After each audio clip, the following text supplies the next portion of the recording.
எம்மா சின்ன பொண்ணு எங்க? ரூம்ல இருக்க ஐயா. கொஞ்சம் தலைவலியா இருந்துச்சு, அதான் ரூம்ல படுத்திருந்தேங்க. தலைவலிக்குதா? சரி வா, உனக்கு சூடா காப்பி போட்டு தரேன்.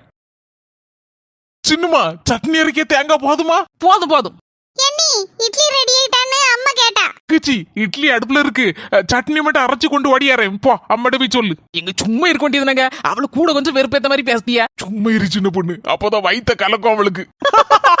பாத்தியம்மா இந்த வீட்ல என்னெல்லாம் நடக்குன்னு? அண்ணே உனக்கு ஏதாவது செய்து தந்திருக்கானா? இப்ப பாத்தியா, காப்பியே போடுதான், இட்லி அவிக்கான், சட்னி அரைக்கான். அண்ணே போற போக்கு சரியில்லை பாத்துக்க.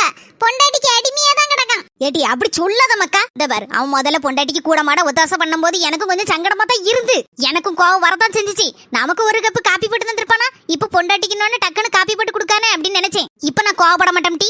ஏன்னா இப்பவாது பொம்பளைகளோட கஷ்டம் என்ன ஏதுன்னு புரிஞ்சுக்கிட்டானே. புரிஞ்சு கூட மாட பொண்டாட்டிக்கு ஒத்தாசை பண்ணதல்ல, அது வரைக்கும் எனக்கு ரொம்ப சந்தோஷம் டி மக்கா.